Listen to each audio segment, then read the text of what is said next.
Mi nombre es Sean y soy del este de Londres, y estoy escribiendo esto en nombre de un amigo muy cercano que desea permanecer en el anonimato. A principios de este año, le sucedió algo de lo que no pudo hablar hasta hace poco, y cuando se sentó y me lo contó, fue una de las cosas más aterradoras que he escuchado.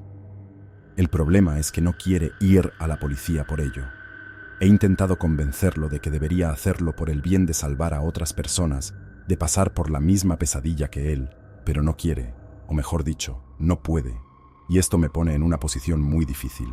No puedo simplemente dejarlo pasar. No puedo dejar que algo así le pase a uno de mis mejores amigos y simplemente pensar, oh bueno, ánimo y sigue adelante. Algo tiene que hacerse al respecto, y como no tengo las finanzas ni el físico para vestirme y armarme como el maldito castigador o algo así, he tenido que conformarme con una forma mucho más creativa de represalia, plena divulgación. Tengo el permiso completo de mi amigo para escribir esto y enviártelo porque está de acuerdo en que, si hay algo que podemos hacer, al menos es advertir a la gente de que lo mismo podría pasarles a ellos. A principios de este año, mi amigo, a quien llamaremos Dave para facilitar las cosas, se consiguió un bonito departamento cerca de Tower Hamlets. Ha estado soltero durante algunos años y tenía algo de dinero de sobra, así que comienza a descargar todas esas aplicaciones de citas como Tinder y Bumble y todo eso. Configura todos sus perfiles y se pone a deslizar a la izquierda y a la derecha, y luego termina haciendo match con una chica agradable llamada Charis. Ahora, Dave ha escuchado todas las historias de horror sobre catfishing, así que es cuidadoso. No solo sale corriendo a encontrarse con su match. Habla con ella de ida y vuelta durante aproximadamente una semana, se pasan a WhatsApp, intercambian fotos y notas de voz. Básicamente, Dave hace todo excepto pedir un escaneo de su pasaporte y decide que la chica es 100% real. Le pide una cita, ella dice que sí, arreglan una fecha y hora, y aunque estaba nervioso por ser plantado, Charis aparece sin problema y tienen una agradable velada juntos. Al final de la noche, Dave recibe un beso en la mejilla antes de verla subir a su taxi y luego, una hora más tarde, intercambian mensajes sobre lo bien que la pasaron y cómo deberían hacerlo nuevamente alguna vez. Dave se acuesta pensando que había encontrado una ganadora en la vieja Charis, pero también sabía que probablemente tendría que esperar una semana o dos antes de poder verla nuevamente. Así que imagina su sorpresa cuando Charis le envía un mensaje de texto al día siguiente preguntando si está libre para tomar una copa esa noche. Es domingo, así que tiene que trabajar al día siguiente, pero mientras no se exceda, podría irse a trabajar a la mañana siguiente con un poco de energía si entiendes a lo que me refiero. Dave le pregunta a Charis dónde quiere encontrarse, luego sugiere algunos bares o restaurantes, pero no. Charis no quiere encontrarse en algún bar de vinos moderno, quiere que vaya a su departamento. Ahora, Dave sabe que está en racha, así que se pone un poco de colonia, llama a un taxi y luego compra una botella de vino en el camino. Dijo que fue más o menos lo mismo por un tiempo. Un poco de música agradable, una buena conversación y terminan la primera botella de vino bastante rápido. Dave sabe que debería estar yéndose y sabe que realmente no debería estar bebiendo más tampoco, pero cuando Charis le pregunta si quiere abrir una segunda botella antes de llamar a un taxi, él dice, ¿por qué no? Así que Charis se va a la cocina y sale diciendo que no se emocione porque solo cuesta 6 libras del supermercado de la esquina. A Dave no le importa. Tiene otras cosas en mente, así que acepta la copa. Brindan por lo que sea que brindaron, y luego eso es lo último que Dave realmente recuerda hasta que se despierta. Lo siguiente que recuerda es despertarse en el mismo sofá en el que estaba bebiendo, Dios sabe cuánto tiempo antes. Lo único es que no puede moverse y no puede hablar. No puede moverse porque alguien le ató los brazos y las piernas, pero la razón por la que no puede hablar es porque todavía está bajo los efectos de lo que Charis, si es que ese era su verdadero nombre, puso en su bebida. Dijo que estaba tratando de decir algo, pero todo lo que salía eran esos gemidos sin sentido.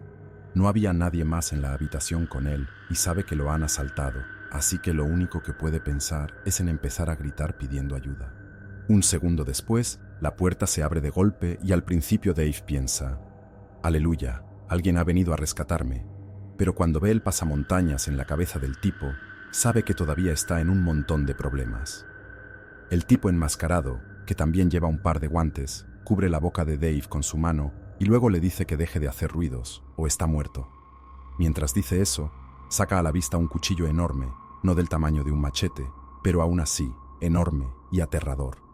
Así que Dave hace lo que se le dice y se calla. Su mayor miedo era que el tipo filmara cortándole la cabeza o algo así. Así que cuando el hombre enmascarado empezó a pedir el código de su teléfono, dijo que fue casi un alivio. El único problema era que todavía estaba tan mareado que no podía decir los 6 números sin balbucear. El tipo empieza a abofetearlo, con la palma abierta, una y otra vez en la cara, gritando algo como: «¡Dime tu PIN! ¡Dime tu maldito código PIN!». Dave está tratando, pero todavía no puede hacerlo, especialmente no con este tipo abofeteándolo, pero no puede decirle eso, así que el tipo piensa que solo está jugando con él y tratando de mantener la boca cerrada. De repente, deja de golpearlo, sale de la habitación y luego regresa con una de esas pistolas eléctricas. Le dijo a Dave: «Esto te despertará un poco», y luego comenzó a electrocutarlo. Y lo peor es que tenía razón. Supongo que el dolor es un gran motivador y, después de algunos choques, Dave pudo darle al tipo su código PIN. Tuvo que hacer lo mismo para su aplicación bancaria y dijo que se sintió enfermo al saber que estaba a punto de ser despojado de todos sus ahorros. Pero cuando el hombre enmascarado trató de transferir todos sus ahorros, seguía recibiendo mensajes de error diciendo que no era posible. Lo máximo que pudo transferir fue algo así como 1000 libras, y luego empezó a recibir mensajes diciendo que tenía que llamar al departamento de fraude. Dave dijo que esperaba que el tipo simplemente tomara el dinero y se fuera, por así decirlo, pero llamó a la línea de fraude a Dios. Sabe qué hora e hizo que Dave los llevara a través de los pasos para desbloquear todos sus fondos.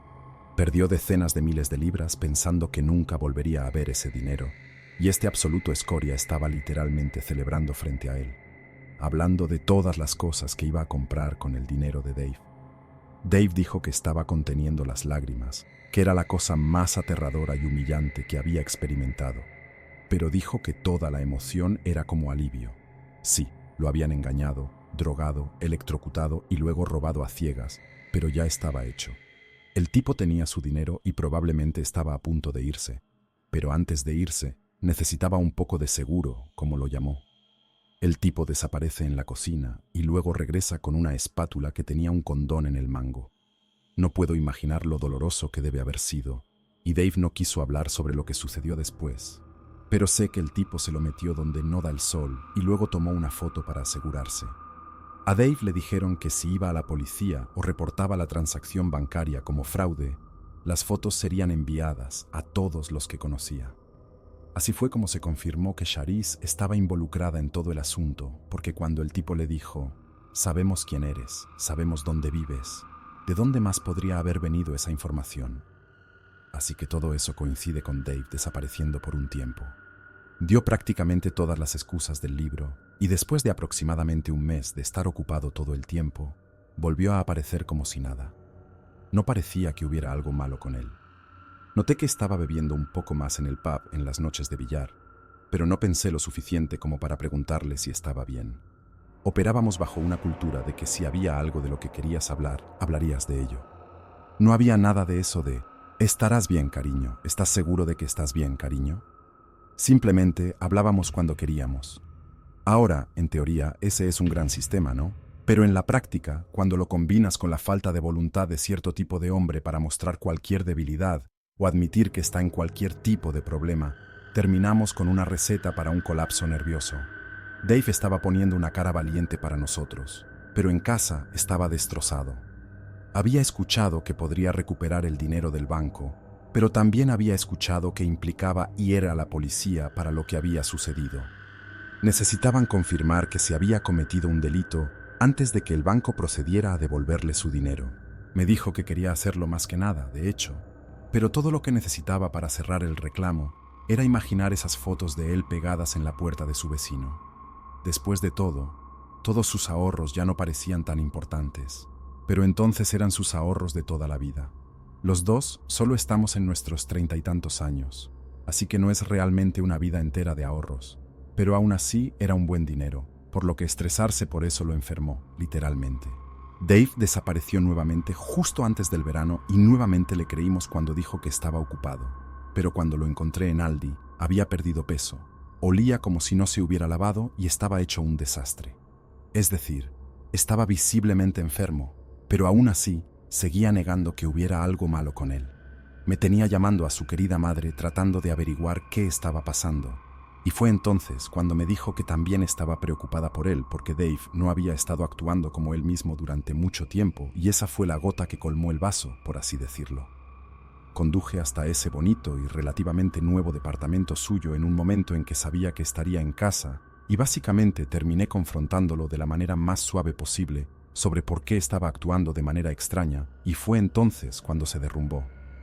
No me contó todo de una vez, no fue tan ordenado como lo he puesto aquí, pero a lo largo de esa tarde de sábado y hasta bien entrada la noche, Dave desglosó todo lo que había sucedido con una cerveza creativa. Suena un poco horrible decirlo, pero al principio en realidad me sentí aliviado cuando dijo que lo habían robado. Estaba tratando de prepararme para escuchar algo como que tenía cáncer o alguna otra cosa terminal, así que escuchar absolutamente cualquier otra cosa se sintió como una especie de victoria extraña. Y eso fue solo mi reacción inicial, aunque cuanto más detalle me daba, más me daba cuenta de que no era solo una estafa en línea o un asalto callejero o algo así. Estas personas lo habían destruido financieramente, mentalmente, físicamente. Tomaron a uno de mis mejores amigos y lo convirtieron en alguien que apenas podía reconocer. No hay mucho más que decir. Quiero poder respetar su decisión y le he intentado decir que si realmente publicaran esas fotos de él, eso dice mucho más sobre ellos que sobre él. Él es la víctima en todo esto y no hay nadie en su sano juicio que piense lo contrario. Pero no puede llevarse a sí mismo a ir a la policía, al menos no está listo para hacerlo ahora mismo. Siento que las únicas cosas que puedo hacer son, primero, ser un amigo y apoyarlo pasivamente hasta que esté listo para ser valiente y hablar con la policía. Pero en segundo lugar, y con su bendición, por supuesto, podemos advertir a otras personas de que esto es algo que le está sucediendo a la gente. Hay personas ahí afuera, verdaderas escorias de la tierra, que están usando aplicaciones de citas para hacer cosas enfermizas y malvadas, a personas que solo intentaban traer un poco de amor a sus vidas.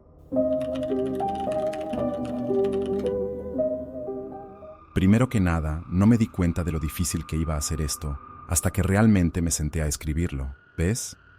He sido un fanático tuyo desde hace un tiempo, y siempre pensé que sería genial escuchar una historia mía en un video. Pero ahora que realmente tengo algo que escribirte, no puedo encontrar las palabras.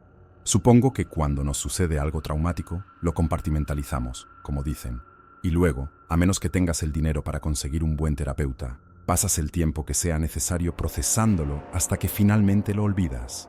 Es como una maleta que guardas en un armario, desempacando cada prenda de ropa una a la vez durante meses, años o incluso décadas. Tal vez escribir esto acelere el proceso para mí, tal vez no, pero de cualquier manera he empezado ahora, así que supongo que terminaré. En marzo o abril de 2022, decidí que iba a tener un verano de chico caliente. Había estado soltero. Mi novia de la universidad y yo rompimos y no había salido en serio desde alrededor de 2017 o 2018, pero tampoco estaba en condiciones de hacerlo. Estaba con sobrepeso. Mi apartamento era una cueva de hombre total y no tenía confianza para hablar con mujeres. Así que si iba a salir, necesitaba lo que una chica luego llamó un brillo. Me inscribí en un gimnasio, me hice un corte de pelo de verdad y empecé a prestar atención a lo que comía. Luego, durante los siguientes 2 meses, trabajé en mejorarme en tantos aspectos como fuera posible. Es increíble lo que pueden hacer unas nuevas prendas de ropa, perder un poco de peso y un apartamento limpio para la confianza en uno mismo. Una vez que tuve algo de confianza, descargué un montón de aplicaciones de citas y empecé a deslizar. Hice match con una chica, organizamos una cita. Estaba muy nervioso y esa noche ella dejó de ser mi match. Fue un golpe, pero sabía que tenía que perseverar, aceptar el rechazo con dignidad y no dejar que me volviera amargado. Me tomó 2 citas más decepcionantes, pero en la cuarta finalmente parecía haberlo logrado. Hice match con una chica llamada Natalie, charlamos por un tiempo y cuando sentimos esa química mutua, organizamos salir alguna vez. Como no pensaba que la cita llegaría a nada, estaba comprometido pero también relajado y un poco indiferente. No hablé mucho sobre mí, no hice muchas preguntas. Simplemente seguí el flujo y traté de ser yo mismo, y no lo que creía que la chica quería que fuera. Y aparentemente, a Natalie le gustó.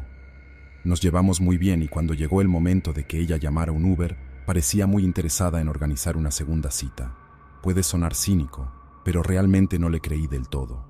Más de una chica me había dicho que se pondría en contacto y luego, al llegar a mi apartamento, encontraba que había dejado de ser mi match mientras iba de camino a casa. Estaba contento con la cita, pero más porque sentí que finalmente había encontrado mi ritmo, si eso tiene sentido. Sentí que finalmente había completado mi transformación de nerd solitario a adulto maduro. Como escuché que dijiste una vez en uno de tus streamings, incluso si Natalie no me volvía a llamar, sabía que eventualmente podría conseguir otra cita. Y ese fue uno de los mayores sentimientos de mi vida. Y luego, Natalie me llamó de nuevo, lo cual fue un sentimiento igualmente impresionante, y organizamos otra cita para la semana siguiente. El día de la cita salimos, tomamos unas copas y nos quedamos en un lugar hasta la hora de cierre. En realidad planeábamos ir a otros lugares, pero simplemente hablamos y seguimos pidiendo bebidas, y antes de darnos cuenta, era hora de cierre. Estábamos bastante borrachos, pero no lo suficiente como para dar por terminada la noche, así que salimos tambaleándonos por las calles, riéndonos de nada y tratando de encontrar otro lugar para tomar algo. Puede sonar un poco tonto para algunas personas, pero esa noche fue literalmente uno de los puntos más altos de mi vida hasta ahora. Podía ser el tipo de persona con la que una mujer quería estar. Podía ser ese operador suave que nunca pensé en 1.000.000 de años que podría ser. Pero luego, pasar de uno de los puntos más altos de mi vida al punto más bajo en el espacio de unos pocos minutos, bueno, digamos que fue algo impresionante.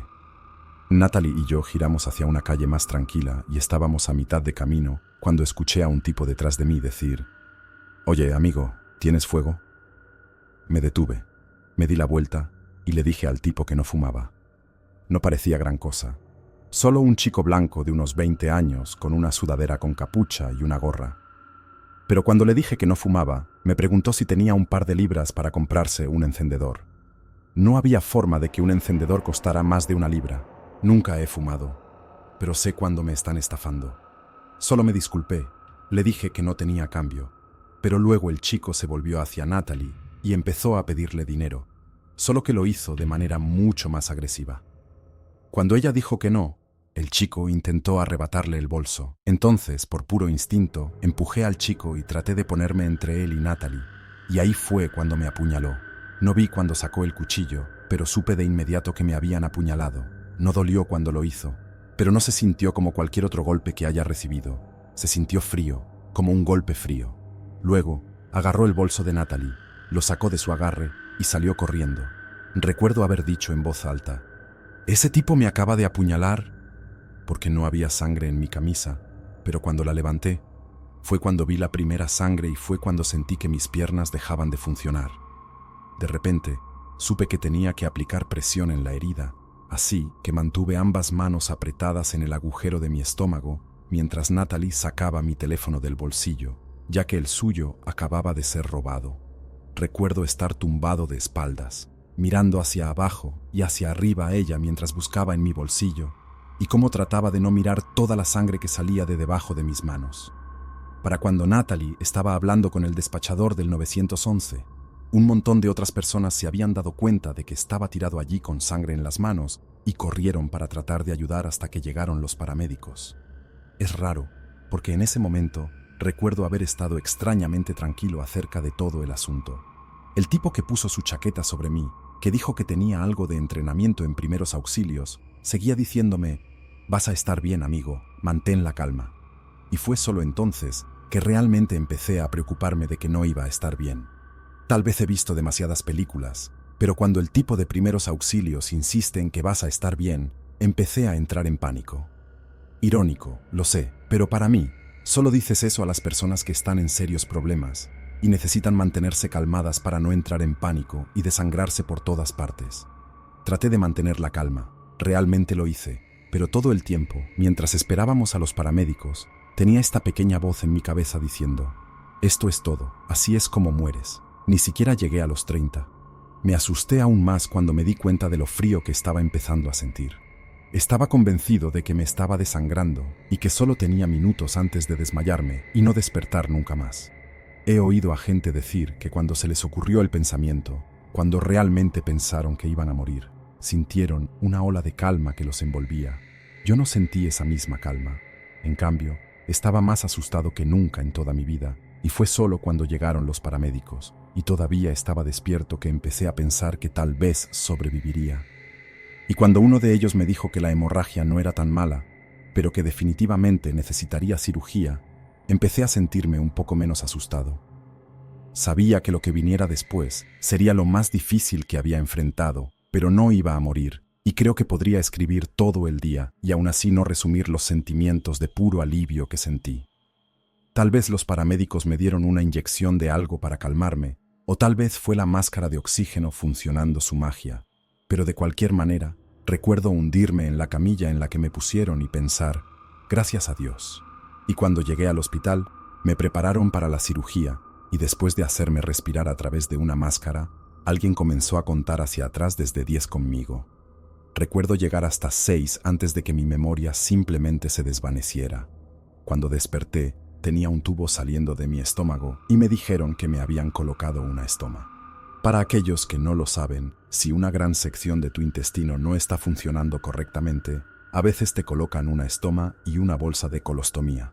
Si no sabes qué es una bolsa de colostomía, búscalo en Google, pero básicamente es un dispositivo para recolectar las heces cuando el intestino no puede hacerlo de manera normal. Me pusieron una y fue una experiencia horrible. El manejo del dolor fue lo peor. Oler a excremento la mayoría de los días era una cosa, pero el dolor literalmente me hacía querer desmayarme y no despertar hasta que se fuera. Reír dolía, toser dolía, moverse dolía, todo dolía y simplemente me quitaba las ganas de comer. Aproximadamente 2 meses después tuve que someterme a una segunda cirugía para revertir la estoma, lo que afortunadamente fue un éxito total y me puso firmemente en el camino hacia la recuperación. Ahora estoy mucho mejor. Natalie y yo salimos por un tiempo, pero la relación simplemente siguió su curso de manera natural. Ella es la única chica con la que he salido que realmente he mantenido como amiga, y sé que lo que compartimos se forjó esa noche, mientras trataba de mantener mis entrañas dentro, mientras yacía en el frío concreto. Sé que lo que me pasó fue solo un caso de muy mala suerte, pero de alguna manera no lo siento así. Sí, todavía estoy pagando el resto de mis facturas médicas, incluso después de recibir ayuda financiera, pero el dinero no es nada comparado con la vida, el amor y la libertad. Y cuando lo pienso de esa manera, me considero una persona muy afortunada.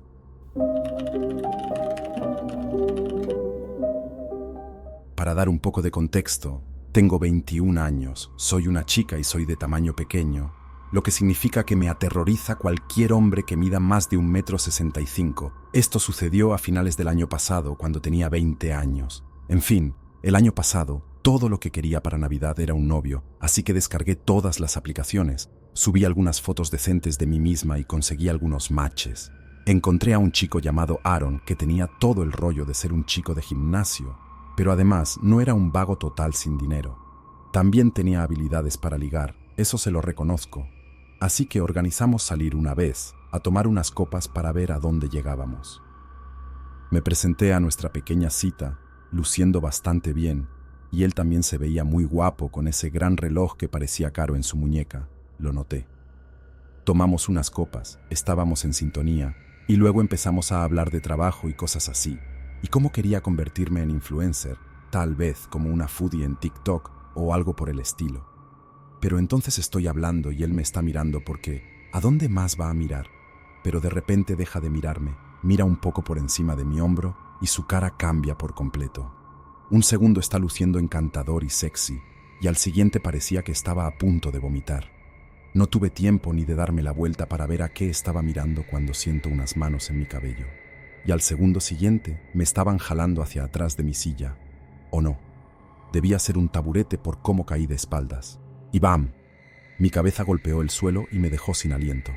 Lo siguiente que recuerdo es algo golpeándome la cara una y otra vez, y cómo uno de los golpes cayó directamente en mi nariz y la hizo crujir. En toda mi vida nunca había sentido algo tan doloroso como eso. Era como si toda mi cara estuviera en llamas, y traté de hacerme una bola hasta que quien fuera que me estaba golpeando dejara de hacerlo. Al principio el dolor era tan intenso que no podía ni abrir los ojos, y todo lo que podía escuchar eran gritos de la gente alrededor de mí. Pero los gritos más fuertes de todos venían de una chica, y por todas las cosas salvajes que estaba gritando, podía decir que era ella quien me estaba golpeando. Solo tuve una buena mirada de ella antes de que el chico con el que estaba en la cita la sacara del lugar, y luego fui rodeada por gente tratando de darme primeros auxilios y cosas así, mientras alguien más gritaba que llamaran al 911. El chico con el que estaba en la cita no regresó, y cuando la ambulancia finalmente llegó, me llevaron a la sala de emergencias. Recuerdo estar tan molesta de que el chico simplemente desapareciera, pero esa fue mi primera pista sobre lo que realmente estaba pasando. En el hospital, los médicos tuvieron que hacerme una radiografía en la nariz para ver qué tan grave era el daño. Pero también me dieron un montón de analgésicos, así que ya estaba un poco fuera de sí para entonces. La peor parte fue cuando tuvieron que ajustar mi nariz. No dolió ni nada, pero podía sentir los huesos rotos de mi nariz moviéndose, y fue una de las cosas más asquerosas que he experimentado. Luego me metieron un montón de gasas en las fosas nasales, y esa fue mi vida por unas semanas, sonando ridículamente estúpida con un montón de algodón en la nariz para mantenerla en su lugar mientras se curaba. Tuve mucho tiempo para sentarme sintiéndome apenada por mí misma. El chico con el que había estado en la cita dejó de ser mi match en Tinder, pero hice un poco de acecho y pude encontrarlo en Instagram. Lo había puesto en privado, pero cuando mi amiga le envió una solicitud aleatoria, él la aceptó, y así fue como descubrimos que la chica que me atacó era la novia de este tipo. Parecía que ella se había quitado la etiqueta en muchas de sus publicaciones, pero no en todas. Y ahí estaba ella en quizás 5 o 6 de ellas, posando con el tipo de una manera que dejaba claro que eran una pareja. En resumen, terminé presentando cargos y ella terminó en la cárcel. Entiendo que ella también era una especie de víctima en esa situación, pero perdí mi capacidad de sentir lástima por ella en el momento en que decidió arrastrarme del taburete y romperme la nariz. El chico también es basura, y sé que algún día recibirá su karma, pero debería haber sido él a quien la chica golpeara y no a mí. No tenía idea de que él no estaba soltero, y si eso me hubiera pasado a mí, si hubiera descubierto a mi novio en una cita con otra chica, me gustaría pensar que mostraría un poco de solidaridad femenina y le daría un puñetazo en la cara a él, no a ella.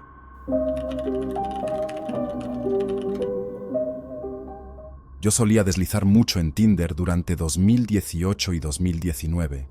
Al principio fue devastador, pero luego aprendí a tomarlo con filosofía y comencé a obtener algunos matches bastante buenos. Hice match con una chica a la que llamaré Sara, y después de llevarnos bien, organizamos salir a tomar un café. El café llevó a cócteles y los cócteles a bailar. Luego, una cosa llevó a la otra y terminé en su lugar. Pasamos la noche juntos. Nos quedamos dormidos en los brazos del otro y luego planeamos desayunar juntos a la mañana siguiente. A la mañana siguiente me desperté y me levanté de la cama para ir al baño. Pero literalmente, mientras estaba orinando, escuché una llave deslizándose en la puerta principal del apartamento de Sara. Mi primer pensamiento fue, «Oh, tal vez tenga un compañero de cuarto», pero no sería la primera vez que tendría un encuentro incómodo en ropa interior con el compañero de cuarto o un amigo de una chica. Así que me preparé para decir algo como, «Hola, soy amigo de Sara. Perdón por hacer que esta sea nuestra primera vez conociéndonos, etcétera, etcétera». Terminé de orinar, empecé a lavarme las manos y fue entonces cuando escuché una voz masculina viniendo desde el pasillo. No podía entender exactamente lo que decían, pero sonaba como una pregunta y todavía estaba en ese estado mental de «Este es el compañero de cuarto de Sara». Pero luego la pregunta se volvió más fuerte y enojada y escuché claramente «¿Quién está en el maldito baño, Sara?». Supe que no era su compañero de cuarto. Escuché pasos pesados viniendo por el pasillo y luego un puño o pie golpeó la puerta del baño. Tuve el buen sentido de cerrarla con llave, así que no había forma de que este tipo entrara sin usar mucha fuerza. Pero entonces pensé que él también lo sabía porque pronto lo escuché subir las escaleras hacia donde estoy bastante seguro que estaba la cocina en el apartamento de esta chica. Todo lo que pensaba era que ese era mi momento para salir de allí. Estaba dispuesto a salir corriendo en nada más que mi ropa interior, sin teléfono, cartera o llaves, nada, porque ir al dormitorio para recogerlos me atraparía en el apartamento y significaría que definitivamente recibiría una paliza. Pero si este tipo era el novio de Sara o, Dios no lo quiera, su esposo o algo así, entonces había una posibilidad de que no solo me golpeara, sino que literalmente me matara. Como decía, escuché al tipo caminar por el pasillo, así que desbloqueé la puerta del baño y luego salí corriendo al pasillo, pero no fui lo suficientemente rápido. Vi al tipo venir por el pasillo hacia mí justo cuando estaba tratando de desbloquear la puerta del apartamento, y el tipo tenía un gran cuchillo de cocina brillante en la mano. Creo que ese fue probablemente el momento más aterrador de mi vida. Realmente pensé que iba a ser apuñalado hasta la muerte allí mismo en el pasillo, usando nada más que mi maldita ropa interior. Supliqué por mi vida y no me avergüenza decirlo. Todo lo que quería en el mundo era salir de allí y fingir que todo nunca había sucedido.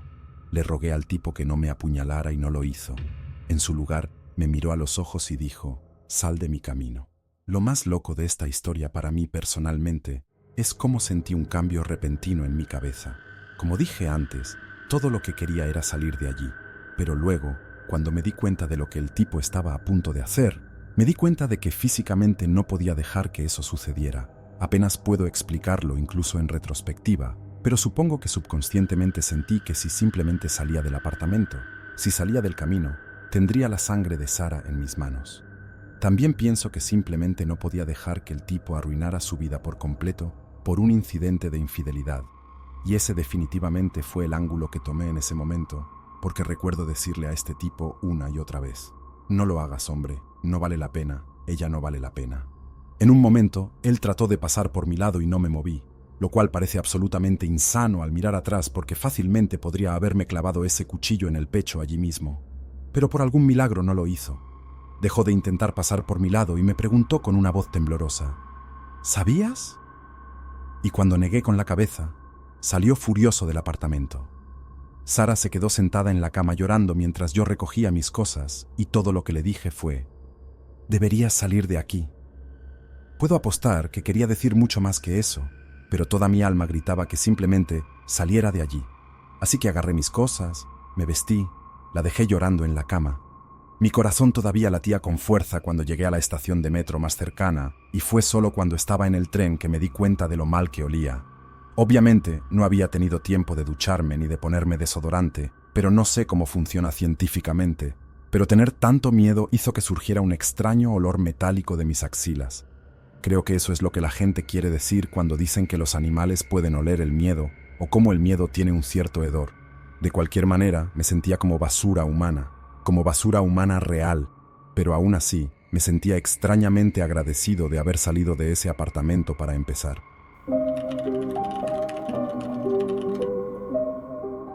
Durante el verano de 2016, Molly McLaren, una estudiante universitaria de 23 años, decidió probar la popular aplicación de citas para celulares Tinder.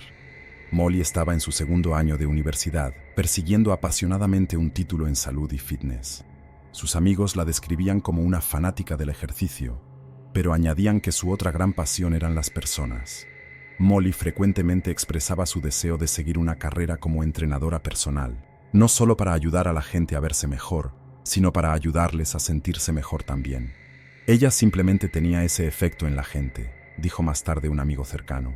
Le gustaba hacer feliz a la gente, por eso tenía tantos amigos. Como muchas mujeres jóvenes de su edad, Molly no tenía problemas para atraer la atención del sexo opuesto, especialmente en línea.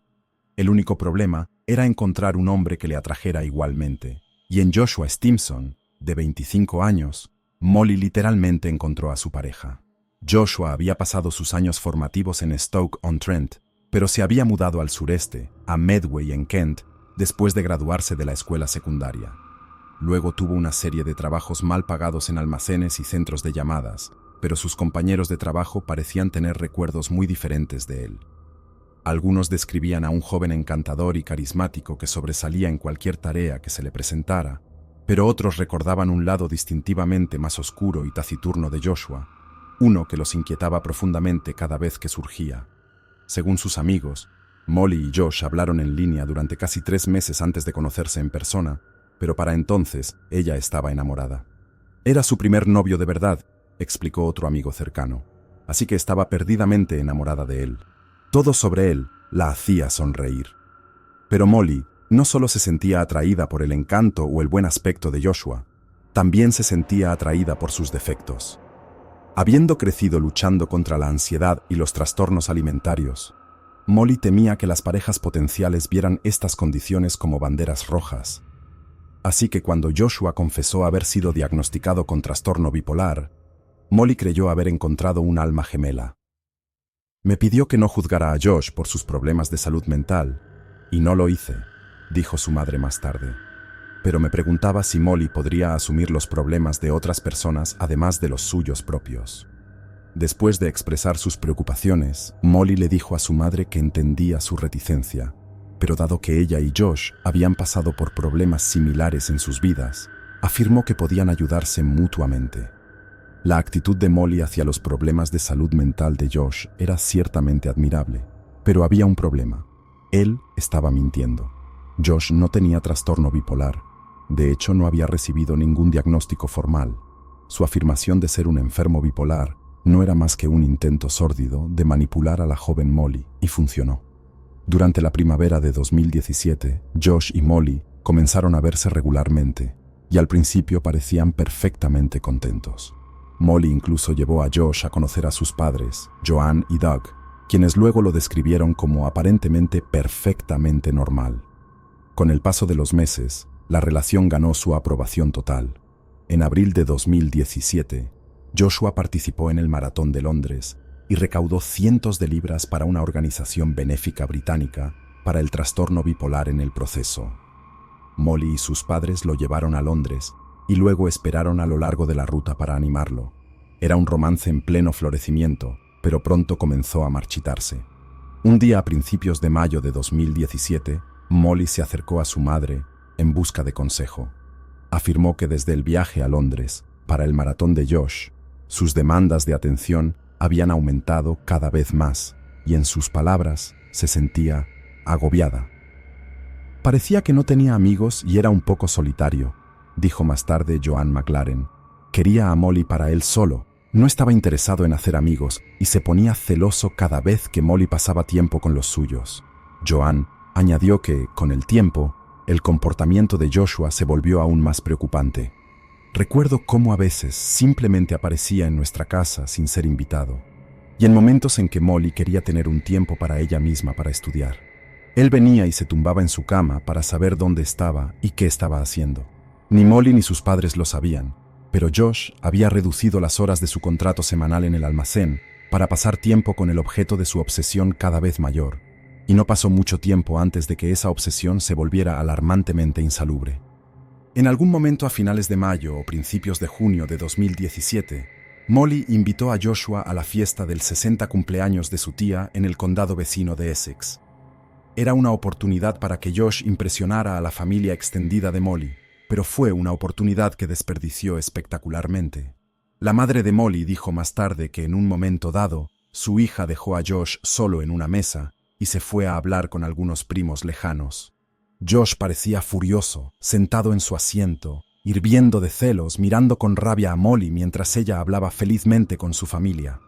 Más tarde esa noche, el grupo regresó a un hotel cercano con Josh y Molly, registrándose en una habitación, mientras que los padres de Molly se registraban en otra. Menos de una hora después, la madre de Molly recibió un mensaje de texto ominoso de su hija. «No me siento segura con él», decía. No está claro cómo se resolvió el incidente de esa noche, pero según la madre de Molly, el ambiente en el coche durante el viaje de regreso a Kent era tenso. Parecía que el periodo de luna de miel de Josh y Molly había terminado y que la ruptura de su relación era inminente.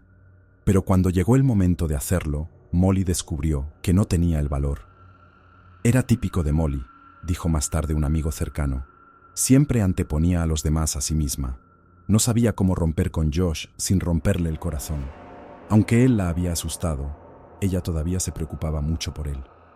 Así que, para facilitar la ruptura de la manera más segura posible, un amigo de Molly ideó un plan bastante ingenioso. Invitarían a Molly y Josh a salir a algún lugar muy público, y preferiblemente con personal de seguridad. Luego, después de unos tragos para calmar sus nervios y el apoyo emocional de todos sus amigos cercanos, Molly llevaría a Josh a un lado y le diría que todo había terminado. En general era una buena estrategia, pero dependía de que Josh temiera la humillación pública. Lo maduro sería aceptar la ruptura con dignidad, evitar hacer una escena y salir del bar con la cabeza en alto. Pero eso no fue lo que Josh eligió hacer. Los amigos de Molly observaron cómo ella llevó a su futuro exnovio a un lado y le dio la mala noticia. Pensaron que él lo tomaría mal, pero la realidad fue impactante. Josh comenzó a pasear de un lado a otro mientras gritaba: «¡Ella ha terminado conmigo! ¡Ella ha terminado conmigo!» Y continuó su arenga hasta que el personal de seguridad del club tuvo que sacarlo del lugar. Molly estaba mortificada, pero el plan de sus amigos funcionó y con su red de apoyo emocional firmemente en su lugar, estuvieron allí para atrapar la caída de su vieja amiga. Intentaron animar a Molly lo mejor que pudieron y en cierta medida funcionó. Pero los amigos recordaron que Molly tenía una melancolía esa noche, casi como si supiera lo que se avecinaba. En las semanas siguientes, Joshua comenzó una campaña de acoso en línea contra su exnovia. La bombardeó con mensajes de texto desde varias fuentes diferentes y luego creó una serie de perfiles en redes sociales para usar en su campaña. No importaba cuántas cuentas bloqueara Molly, Joshua siempre parecía estar un paso por delante de ella y sus métodos se volvieron enfermizamente creativos. En un momento, Josh creó un grupo anónimo en Facebook titulado algo así como «Ayuda para Molly». Escondido detrás de una fachada de compasión, Joshua hizo una serie de afirmaciones infundadas y sin fundamento de que Molly sufría de adicción a la cocaína. Añadió a casi todos los amigos, familiares y contactos en línea de Molly al grupo y aseguró que se produjera un pequeño pánico antes de que la chica misma refutara frenéticamente las afirmaciones. Lo que acabo de describir fue solo una de las muchas formas en que Josh aterrorizó a Molly después de su ruptura, pero la mayoría tendían a ser una forma de acoso digital, lo que significaba que enviarlas a la policía requería solo un clic. Dado que Josh no tenía condenas previas, la policía solo podía darle una advertencia, pero el agente de policía Philpott, de la policía de Kent, emitió una muy severa por teléfono. El acoso cesó por unos días, pero durante ese tiempo, Joshua pareció emitir un decreto escalofriante a través de una publicación críptica en Facebook. «Más por venir», decía. Con Joshua retrocediendo un poco, Molly se sintió lo suficientemente segura para asistir a una cita para cenar con amigos. Minutos antes de su llegada, publicó detalles de la cena en Snapchat, creyendo que había bloqueado con éxito todos los perfiles de redes sociales asociados con su exnovio. Estaba equivocada. En un momento, Molly miró hacia arriba y vio a Josh mirándola a través de la gran ventana del frente del restaurante. Sus amigos le instaron a no prestarle atención, pero era imposible. Molly se sintió tan insegura que llamó a un taxi y le pidió a un miembro del personal del restaurante que la acompañara hasta el coche. El incidente se repitió unos días después, en la noche del 28 de junio, cuando Joshua apareció en un pub donde Molly y sus amigos estaban bebiendo. No solo Josh estaba acosando a su exnovia en línea, también estaba acosando a sus amigos. Una vez más, Molly sintió que su seguridad había sido comprometida y huyó del pub después de llamar a un taxi. Sin embargo, a pesar de esto, parecía haber una sensación general de que Josh estaba comenzando a seguir adelante. El acoso directo en línea casi había cesado y Josh había sido visto en compañía de otra chica, lo que debía ser un indicador alentador por cualquier medida. Sin embargo, en retrospectiva, el aparente cese del comportamiento psicótico de Josh no fue más que la calma antes de la tormenta. A la mañana siguiente, el 29 de junio de 2017, Molly McLaren se dirigió a su gimnasio local en el área de Dockside en Medway. Un miembro del personal vio que había ingresado al edificio alrededor de las 10:10 de la mañana. Luego, 35 minutos después, Molly envió un mensaje de texto a su madre. «Mamá», decía, «él está aquí en el gimnasio». Al darse cuenta de que Josh estaba reanudando sus tendencias de acoso, la madre de Molly le aconsejó que regresara a casa de inmediato. Ella tomó el consejo, regresó a los vestuarios femeninos para ducharse, luego salió del gimnasio y caminó hacia su coche. A las 11:02, Molly envió otro mensaje de texto a un grupo de chat en el que participaban ella y sus amigos. «Siento que estoy mirando por encima del hombro todo el tiempo», decía. Fue el último mensaje de texto que envió. Justo cuando Molly intentaba encender el motor de su coche, Joshua Stimson apareció de la nada y abrió la puerta de su coche. Antes de que Molly pudiera reaccionar, Josh hundió un pequeño cuchillo de cocina en su pecho. Luego, tras quitarle las llaves de las manos, comenzó a apuñalarla una y otra vez. Cuando un transeúnte notó el ataque frenético, Llamó y comenzó a intervenir. Josh luego deslizó la hoja del cuchillo de cocina a través de la garganta de Molly, eliminando cualquier posibilidad de supervivencia. Luego se encerró en el coche de Molly, se sentó junto a su cadáver aún tibio y esperó la llegada de los oficiales de policía, diciéndoles: «Me buscaban», mientras se entregaba tranquilamente. Una vez que estuvo asegurado, los paramédicos corrieron en ayuda de Molly, pero ya era demasiado tarde y fue oficialmente declarada muerta exactamente a las 11:43 de la mañana. Su familia estaba más allá de la devastación, y el dolor solo se agravó cuando Josh comenzó a declararse no culpable, alegando locura temporal y que no recordaba el ataque en absoluto. Su equipo de defensa argumentó que todo lo que quería era un juicio justo, pero aquellos que lo conocían tenían otras ideas. Josh había castigado a Molly y ahora iba a castigar a sus padres llevando el asunto a los tribunales nacionales. Durante el juicio, la acusación sacó a relucir suciedad de las relaciones anteriores de Josh, argumentando que ambas sus dos exnovias a largo plazo sabían todo sobre su naturaleza controladora y posesiva. Alexandra Dale dijo al tribunal que Joshua había cortado los neumáticos de su coche después de que ella amenazara con dejarlo y una vez amenazó con ahogarla durante unas vacaciones en el Caribe. Leah Hubbard, la segunda exnovia de Joshua, dijo al tribunal que durante una discusión particularmente violenta, Joshua le escupió en la cara antes de proceder a abusar físicamente de ella. El tribunal también vio páginas y páginas de evidencia digital que mostraban a Joshua Stimson como un individuo peligrosamente desquiciado que sentía una posesividad insana sobre las mujeres en su vida. Al final del juicio, el 6 de febrero de 2018, el jurado tardó menos de 4 horas en encontrar a Josh culpable de asesinato, después de lo cual un juez lo condenó a 26 años de prisión. «Este fue un acto de maldad», dijo el juez al tribunal. «Le quitaste la vida a Molly de manera deliberada y de la forma más viciosa. Estabas decidido a castigarla por terminar la relación contigo. Buscabas venganza. Ella tenía 23 años, era hermosa e inteligente. El dolor y la angustia de su familia son evidentes para todos. Eres un hombre joven muy peligroso y representarás un riesgo considerable para las mujeres durante un periodo muy considerable en el futuro». Pero los padres de Molly no se contentaron solo con el castigo de Josh. Querían asegurarse de que nadie pudiera cometer el mismo acto de maldad desalmada nunca más. Hicieron campaña incansablemente por lo que se conoce como revisión de homicidios domésticos, que revisa cómo se manejó el caso de Molly por las autoridades relevantes. El informe resultante determinó que la policía de Staffordshire no investigó adecuadamente las denuncias contra Joshua 4 años antes del asesinato de Molly. En ese momento, él estaba saliendo con la mencionada Alexandra Dale, pero su acoso a través de mensajes de texto no se registró como un delito, y Joshua solo recibió un mensaje de texto de un oficial de policía advirtiéndole que se mantuviera alejado. Cuando Josh se mudó a Kent, la policía de Staffordshire no notificó a sus homólogos de Kent sobre el pasado de Joshua, lo que significaba que no estaba presente en ninguna de sus bases de datos locales. Otra sección del informe dice lo siguiente: la relevancia potencial de la participación de la policía de Staffordshire depende de si las cosas se hubieran hecho de manera diferente, la policía de Kent podría haber descubierto el incidente de 2013 en Staffordshire cuando Molly reportó sus preocupaciones sobre Joshua en 2017. Esto podría haberse logrado de 2 maneras. Primero, si Joshua hubiera sido nombrado sospechoso de un delito, una búsqueda en la base de datos nacional de la policía, PND, lo habría revelado. Segundo, si hubiera sido amonestado o condenado por un delito, esto se habría registrado en la computadora nacional de la policía, PNC.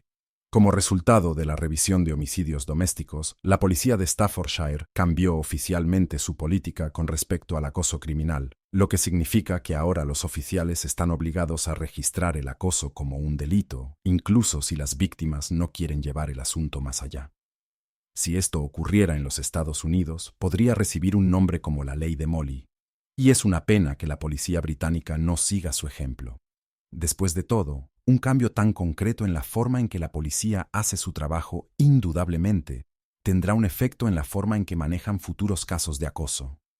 Solo podemos esperar que, en cierto sentido, la muerte de Molly no haya sido en vano y que los esfuerzos de sus padres hayan asegurado la seguridad y prosperidad de muchas jóvenes en el futuro.